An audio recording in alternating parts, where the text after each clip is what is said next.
एक बार अंधेरे जंगलों और पहाड़ियों के बीच बसे एक अनोखे गांव में आर्यन नाम का एक छोटा लड़का और उसकी छोटी बहन मीरा रहते थे। वे अविभाज्य माने जाते थे, हमेशा एक साथ खेलते और खोजबीन करते थे। उनकी हंसी गांव की सड़कों पर गूंजती थी। लेकिन उनके जीवन में एक भयानक मोड़ आने वाला था। एक शाम जब सूरज क्षितिज से नीचे डूब गया तो आर्यन और मीरा ने लुका छिपी खेलने का फैसला किया। यह गांव अपने कई परित्यक्त घरों के लिए जाना जाता था, जिनके बारे में कहा जाता है कि यहाँ अतीत की आत्माएं रहती थीं।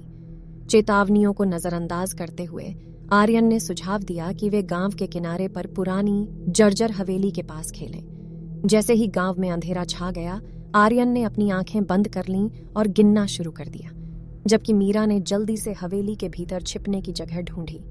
टूटी खिड़कियों के माध्यम से हवा धीरे धीरे फुसफुसा रही थी और घर अजीब सी चरमराहट और कराह के साथ जीवंत प्रतीत हो रहा था।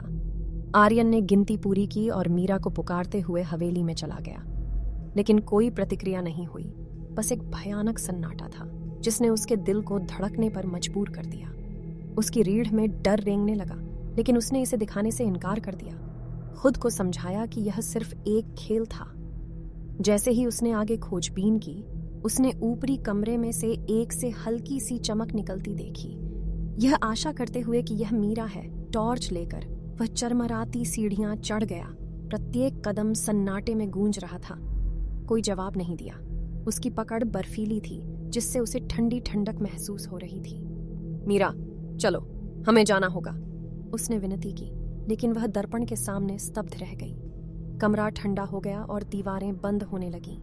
आर्यन जाने के लिए मुड़ा, लेकिन पाया कि दरवाजा अपने आप बंद हो गया था। उसका दिल घबरा गया, क्योंकि उसने उसे जबरदस्ती खोलने की कोशिश की, लेकिन वह टस से मस नहीं हुआ। प्रतिबिंब में भयानक लड़की दर्पण से उभरने लगी। उसका हाथ मीरा के करीब आ रहा था। आप कौन हैं? आप क्या चाहते हैं? आर्यन हकलाने लगा।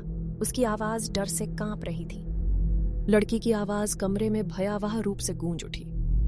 मैं एक खोई हुई आत्मा हूँ जो इस दर्पण में फंसी हुई है। मैं आजादी के लिए तरस रही हूँ और मैं उसकी जगह ले लूंगी। आर्यन जानता था कि उसे कुछ करना होगा। उसे दर्पण को चकनाचूर करके अभिशाप तोड़ने की कहानियां सुनना याद आया। अपना सारा साहस जुटाते हुए उसने पास की एक मोमबत्ती उठाई और उसे दर्पण पर दे मारा। शीशा टूटते ही कमरे में एक गगनभेदी चीख गूंज उठी, जिससे ऊर्जा का एक विस्फोट हुआ, जिससे आर्यन और मीरा पीछे की ओर उड़ गए। जब उन्होंने अपनी आंखें खोलीं तो वे हवेली के बाहर थे, चिंतित ग्रामीणों से घिरे हुए थे जिन्होंने शोर सुना था। हवेली अशुभ रूप से खड़ी थी, लेकिन द्वेषपूर्ण उपस्थिति चली गई थी। आर्यन ने मीरा को कसकर गले लगाया, उसकी वापसी के लिए आभारी था। उस दिन के बाद से वे फिर कभी उस भुतहा हवेली के पास नहीं गए। अपने साहसिक कार्य की यादों को संजोते हुए हमेशा अपने मासूम से दिखने वाले गांव के कोनों में छिपे अंधेरे से सावधान रहते हुए।